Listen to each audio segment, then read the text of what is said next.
wherever you are. Do you believe it? Can you receive it?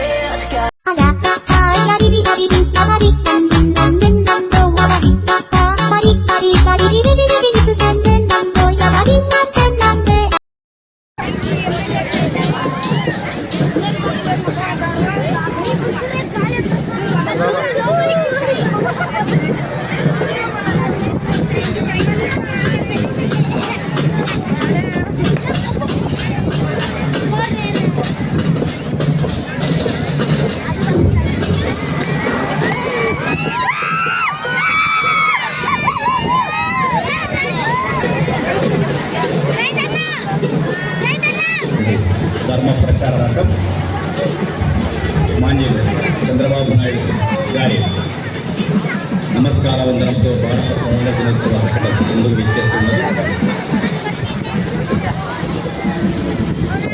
తదుపరి వ్యవసాయ శకటం అల్లదిగో విచ్చేస్తున్నది.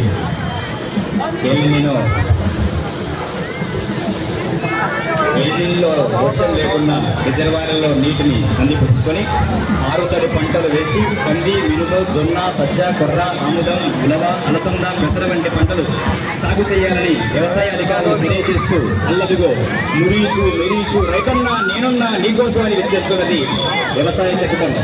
రైతన్నల చూపు ప్రకృతి వ్యవసాయం వైపు అనేటువంటి నినాదంతో ముందుకు విచ్చేస్తున్నది.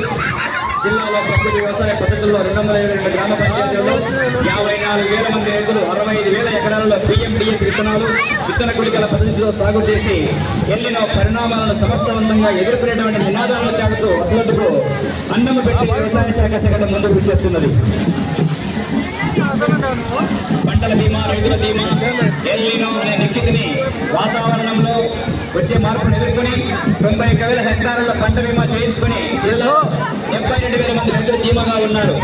Andhra Pradesh agriculture information management system APAIMS ఎరువుల పారదర్శక పంపిణీ చేస్తూ APAIMS యాప్ ద్వారా రైతుల ఆనందానికి శ్రీకారం చుడుతూ పొలములో బలాన్ని నిరూపించేటువంటి వ్యవసాయ ఉత్పత్తులను ప్రదర్శించేటువంటి శకటం అల్లదిలో వచ్చేస్తున్నది.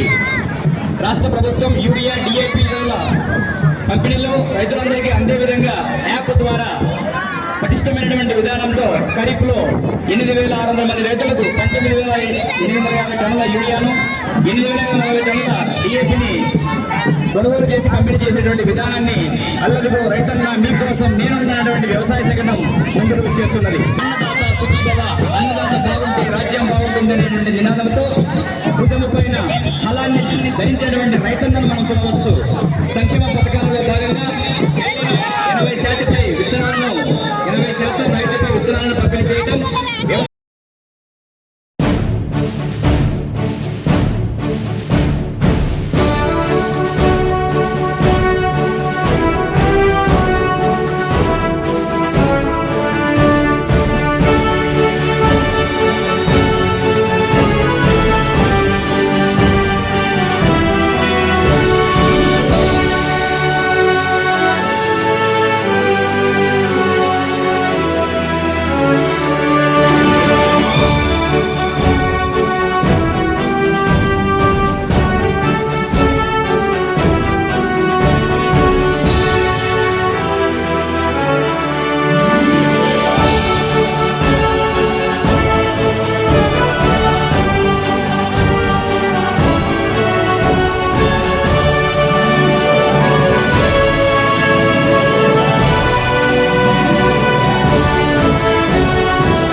మీకు ఈ వీడియో నచ్చినట్టయితే లైక్ చేయండి, షేర్ చేయండి, సబ్స్క్రైబ్ చేయండి.